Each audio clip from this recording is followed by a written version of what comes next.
ফেসবুকে স্ক্রল করতে করতে ফিফা ওয়ার্ল্ড কাপ সম্পর্কে আমার একটা থিওরি চোখে পড়লো এবং সেখানে যে এক্সপ্লেনেশন ছিল আমি সেটাকে আসলে একদম ফেলেও দিতে পারতেছি না। ফিফা বা ওয়ার্ল্ড কাপটা যে রিগড বা তারা যে ব্যবসা করার জন্য নিরপেক্ষভাবে ওয়ার্ল্ড কাপটা চালাচ্ছে না সেই সম্পর্কে একটা থিওরি দেখলাম। সো থিওরিটা ছিল এরকম যে ফিফা চাচ্ছে এবার আর্জেন্টিনা এবং পর্তুগালের ফাইনাল হোক। কেন? কারণ অবভিয়াসলি টাকা টাকা টাকা, ঠিক আছে, ভিউ বিজনেস। কারণ আর্জেন্টিনার মেসি এবং পর্তুগালের ক্রিস্টিয়ানো রোনালদো, তারা হলো সর্বকালের সেরা এবং তাদের যে একটা রাইভেলারি ছিল অনেক বছর ধরে চলে আসতেছে, ইভেন এখনো এখনো যদি অনেকে বলে যে Cristiano Ronaldo is not a rival of Messi, এখন আর তাদের মানে ক্রিস্টিয়ানো রোনালদো মেসির সাথে যায় না।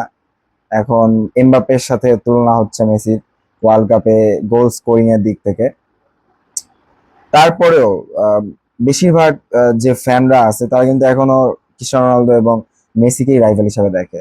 সো এদের মাঝখানে যদি আপনার একটা ফাইনাল ম্যাচ দেখানো যায়, করানো যায় কোনোভাবে, তাহলে ওই ম্যাচটা থেকে কি পরিমাণ আর্নিং হবে একবার আপনি নিজে চিন্তা করেন।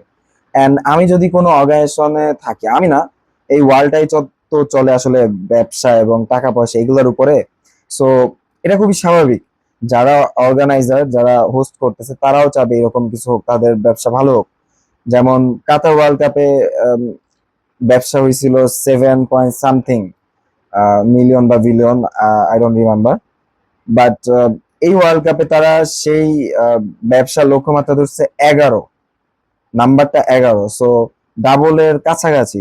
সো এই জিনিসটা কেবলমাত্র তখনই সম্ভব ডাবলের মতো রেভিনিউ জেনারেট করা, যখন আপনি এই টাইপের ভিউয়ারদের বা সমর্থকদের আকৃষ্ট করার মতো এবং তাদেরকে এনজয় করার মতো কিছু মুহূর্ত দিবেন। এখন ফাইনালে যদি দুইটা এমন টিম যায় যাদের সমর্থক খুবই কম, তাহলে তো বুঝতেই পারতেছেন কেউ খেলা দেখবে না, কারো ইন্টারেস্টই থাকবে না, এটাই স্বাভাবিক। বাট যদি পর্তুগাল আর আর্জেন্টিনা ম্যাচ হয়, তাহলে আপনিও এই খেলার জন্য আগ্রহ প্রকাশ করবেন।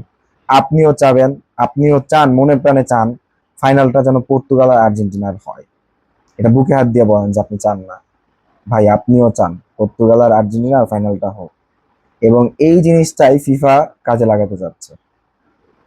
সো কিছু কিছু ম্যাচের কিছু কিছু কাজ কারবার দেখলে, রেফারিং দেখলে আসলেই মনে হয় যে না, ফিফা হয়তো এটা চাচ্ছে, এবং চাওয়াটা এই স্বার্থপর দুনিয়ায় খুবই স্বাভাবিক, টাকা পয়সার দুনিয়ায় খুবই স্বাভাবিক। অ্যান্ড টাকা পয়সার মাধ্যমে এই ফিফা, ফুটবল, ফুটবলাররা এটা চলে। So it's quite possible, and আমার কাছেও এই জিনিসটা খুবই পসিবল মনে হয়েছে দেখে আপনার সাথে শেয়ার করলাম। আপনার কি মনে হয় এই থিওরি সম্পর্কে কমেন্ট করে জানান। এবং যদি আপনাদের আমার ভিডিও ভালো লেগে থাকে তাহলে অবশ্যই সাবস্ক্রাইব করবেন, তা না হলে কিন্তু আপনি আমার ভিডিও আর খুঁজে পাবেন না। অ্যান্ড আজকের জন্য এই পর্যন্তই। আপনাদের সাথে দেখা হচ্ছে পরের ভিডিওতে।